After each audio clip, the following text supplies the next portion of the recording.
कहीं ना कहीं लालू प्रसाद और तेजस्वी यादव ए हार से बदला लेवे के तैयारी जबरदस्त करी और ये बदला कौना तरीका में आ सकेला, कौना रूप में आ सकेला, एकर अंदाजा लगाना भी थोड़ा अभी जल्दबाजी हुई। कारण कि हार लगातार तीसरा हार भइल बा। बेरी बेरी जौन डेरवावत रहन नीतीश कुमार और शर्त भी बड़ा कड़ा बा जना से नीतीश कुमार और लालू प्रसाद फिर एक और ना हो सकेले। अगर नीतीश कुमार और लालू प्रसाद एक संगे आई हैं तो ओकर शर्त बड़ा कड़ा बा जो उनकी नीतीश कुमार के मंजूर नहीं किया। नीतीश कुमार से प्रताड़ित दोनों बाड़े। एक तरफ जहां 2013 में नीतीश कुमार भारतीय जनता पार्टी को छोड़ले रहन, ओइजे 2017 में लालू प्रसाद के भी छोड़ले रहन। अभी दोनों एक और हो जाता रहे और जहां तक चिराग पासवान के बात बा 3 गो हो गई बाड़े।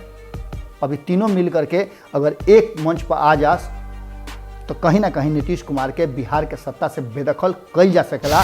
वह तेजस्वी यादव के चुप्पी और भारतीय जनता पार्टी पर हमला ना करना ये बात की तरफ इशारा कर रहा बा कि कहीं ना कहीं भारतीय जनता पार्टी और नीतीश कुमार के बीच में जौन भी बात भइल होके या ना भइल होके, लेकिन सुगबुगाहट तेज हो गई। उपचुनाव में लेकर के नीतीश कुमार के जौन छत्र प्रलेहा जौन उनकर करता धरता लोग बा वो अपन पीठ अपने से थपथपावता लोग। रुआ लोग से बार बार भारत लाइव और खूटा ठोक पर हम ये बात कहले रहनी है कि कहीं ना कहीं नीतीश कुमार के भारतीय जनता पार्टी अंतिम समय में अगर उनका के कस के ना उनकर बाह पकड़ले रही तो बह गई रहते, लेकिन हाथ धो के उनका के बैतरनी पार करा दिलस और दोनों सीट पर उनकर जीत भई। ये बात के माने के तैयार नीतीश कुमार भले होकस, लेकिन उनका टीम के लोग माने के तैयार नहीं के।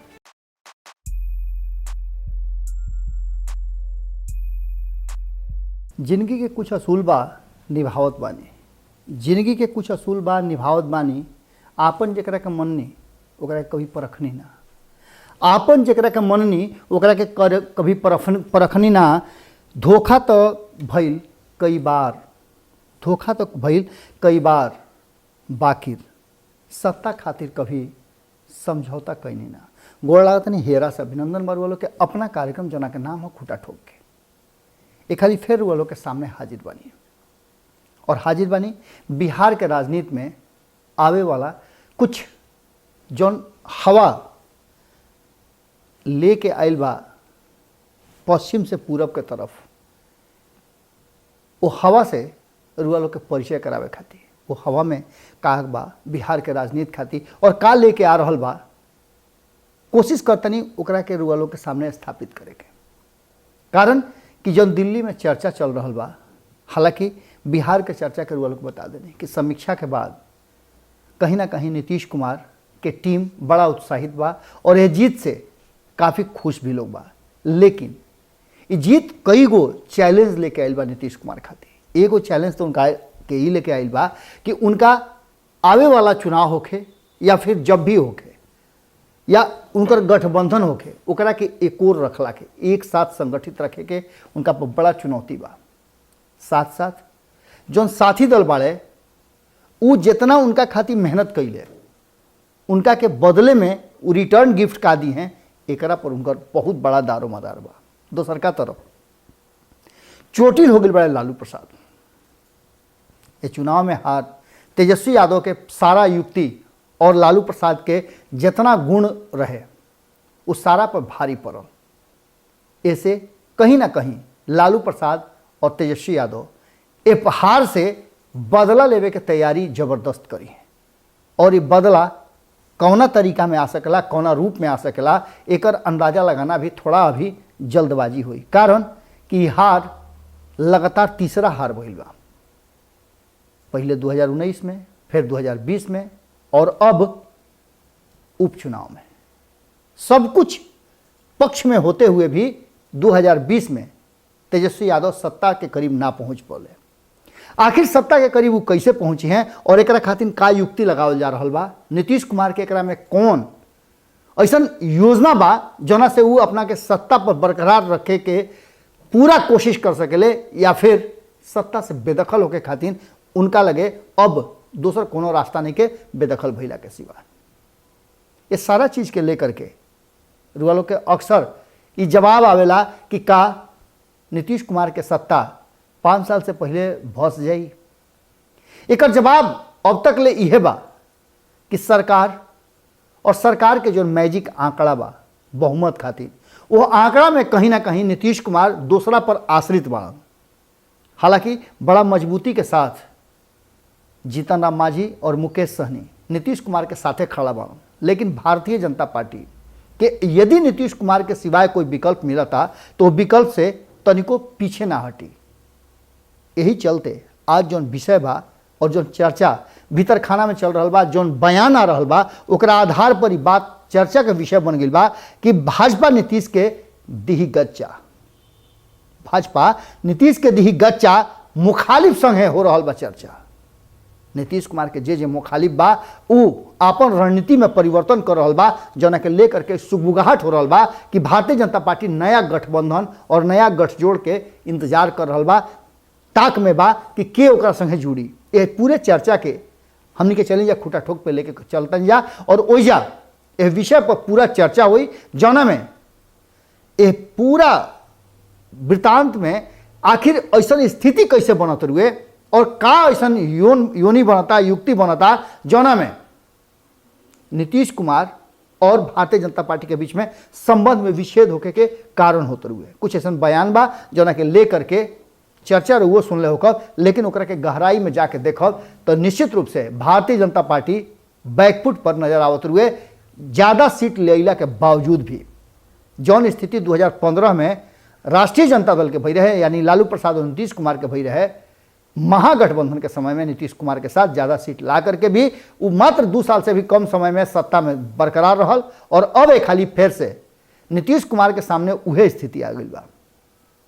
नीतीश कुमार कम सीट के बावजूद सरकार में बाड़न, सरकार के मुखिया बाड़न और भारतीय जनता पार्टी ज़्यादा सीट लेला के बाद भी नीतीश कुमार के कृपा के पात्र बनल बा, जबकि भारतीय जनता पार्टी ये बात के स्वीकार करे खातिर तैयार नहीं है। और खास करके भारतीय जनता पार्टी के बिहार के मावा वह बात के लेकर के केंद्रीय नेतृत्व पर लगातार दबाव बना रहा बा, जना के परिणाम अब रुआ के देखे के मिल सकेला।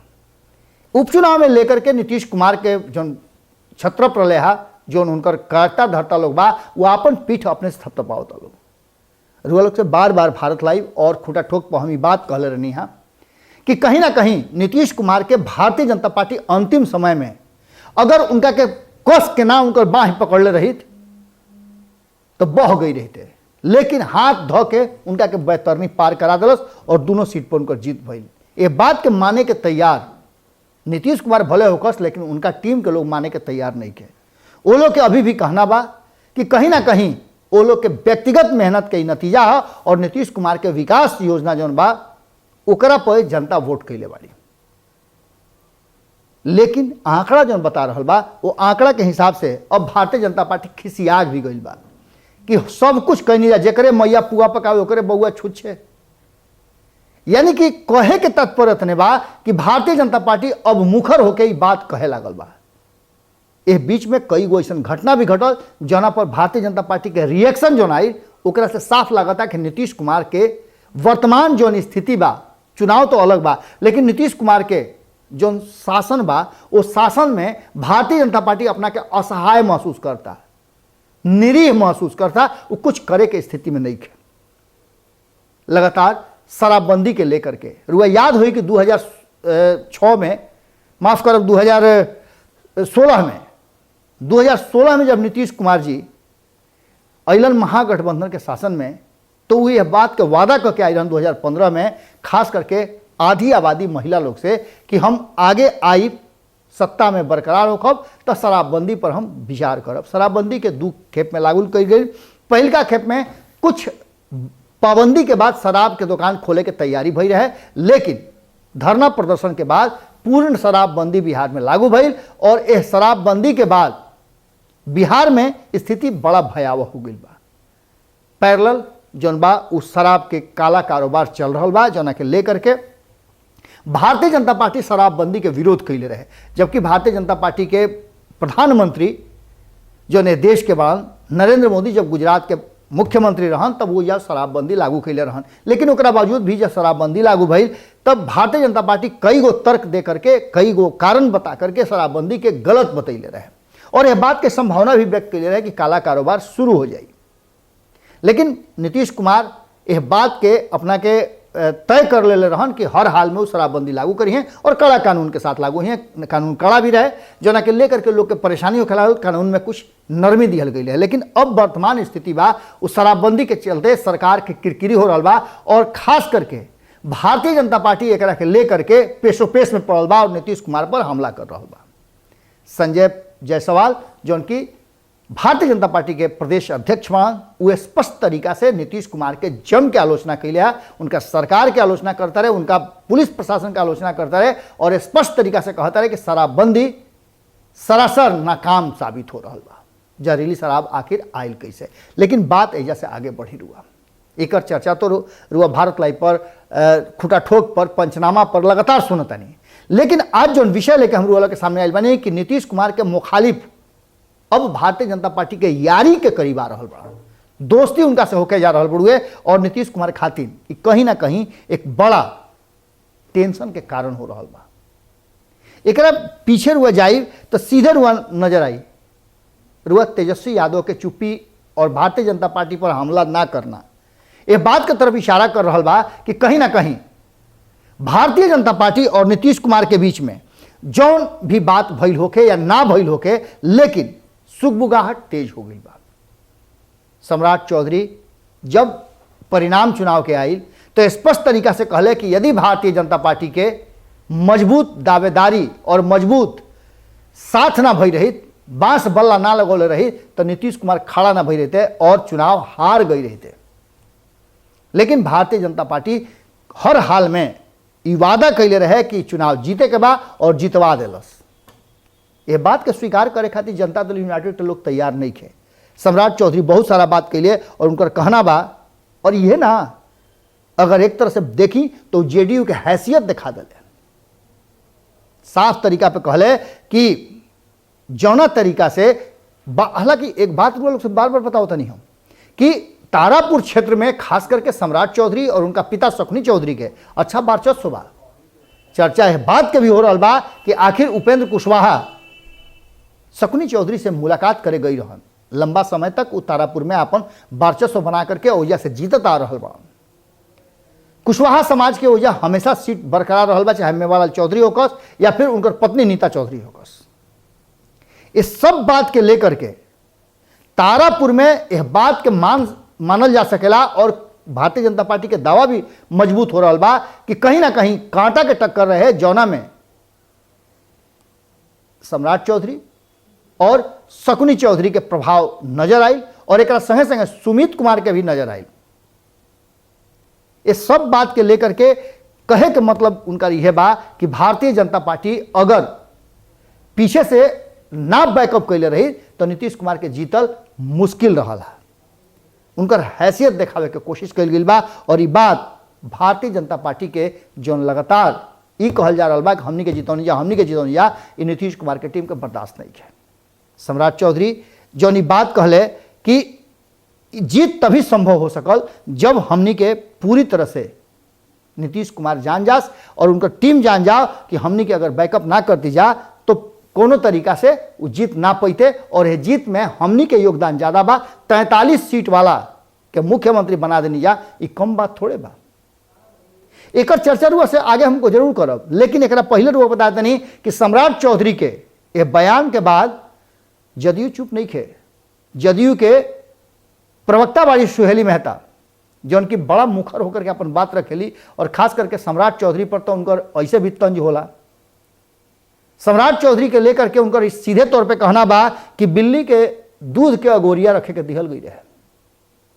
ये गलती तो हो गई रहे कि बिल्ली के दूध के अगोरिया दिहल गई रहे, लेकिन बिल्ली के अगोरिया देला के बाद खास करके ओया के जो लोग रहे और जदयू के जो शीर्ष नेतृत्व के लोग रहे वो इतना ज्यादा पूरे एनडीए के लोग, जदयू के लोग और खास करके ओया के जनता ऐसा पहरेदारी कैली कि बिलाई के कभी मौके ना मिलल दूध गटके के और यही से खिसियानी बिल्ली खंभा नोचे वाली हाल बा। और अगर बुझाता कि उनका कृपा से नीतीश कुमार मुख्यमंत्री बाड़े तो अपन हाथ खींच सकेले। एक मतलब समझ सकता नहीं कि बात कहाँ पहुँच गई बा। ये बात कहे के पीछे सोहेली मेहता अपना मन से तो कहले ना हुई हैं, पार्टी लाइन से अलग प्रवक्ता बातें ना कर सकेले, ना तो प्रवक्ता रही हैं कैसे।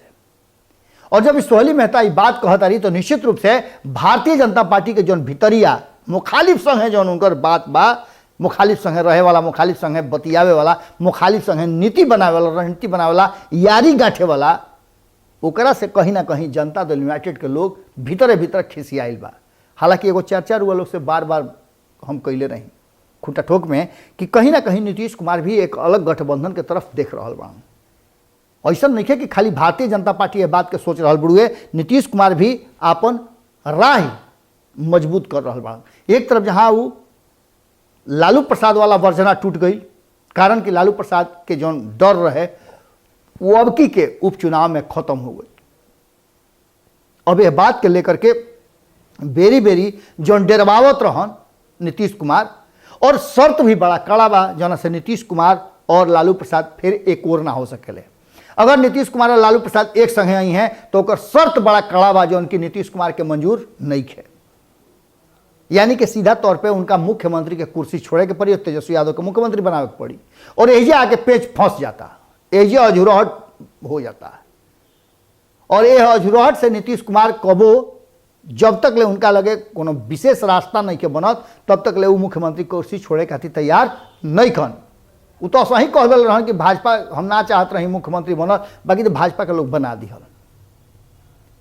बाकी तो अब भाजपा जब मांग रहा बा उनका से कि भैया 16 साल हो गई, हमनियों के मुँह ताकत हैं या 16 साल से संगे संगे तारा के जौन जिसे कहता वैसे मुख्यमंत्री के संगे संगे हमने के चलते हैं, जब हमनियों के दे दो। संजय पासवान तो साफ कह दिल रहन कि 15 साल हो गई, अब छोड़ा ना भाई कुर्सी। बाकी तो नीतीश कुमार छोड़त नहीं खन। अब ये बताई कि का वो समझौता करे खातिर तेजस्वी यादव के मुख्यमंत्री कुर्सी दे सकेले, ये संभव नहीं है। लेकिन दूसरा तरफ भारतीय जनता पार्टी के लगे विकल्प ज्यादा बा। अगर वो नीतीश कुमार के मुखालिफ संगे यारी कर लेते हुए तो ओकरा डबल फायदा हो जाई। पहला फायदा तो ये हो जाई कि बिहार में ओकर सत्ता जैसे बा वैसे बरकरार रह जाई। दूसर का चीज हो, दूगो जन टप टप करता लोग, वीआईपी और हिंदुस्तानी आवाम पार्टी यानी मुकेश सहनी और जीतन राम मांझी की सरकार गिरा देव जा, हमने के ऐसे चाहिए, हमने के वैसे चाहिए, हमने के एक संग नहीं कर रखल, एनडीए में हमने के कोऑर्डिनेशन कमेटी में नहीं कर रखले, एनडीए में हमने के बात नहीं के सुनल जात, इस सबसे भी फुर्सत मिल जाई।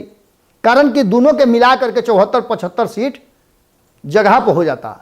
और संगे संगे जो खिसियाइल बड़े अब की के चुनाव में अच्छा प्रदर्शन भी कैले हा अकेले दम पे चिराग पासवान, उनको के मिला सकेला। एगो और मुखालिफ नीतीश कुमार के उनका संगे बड़े। अब यह चलते भारतीय जनता पार्टी भीतरे भीतरे अपन योजना और रणनीति बना रहा बा।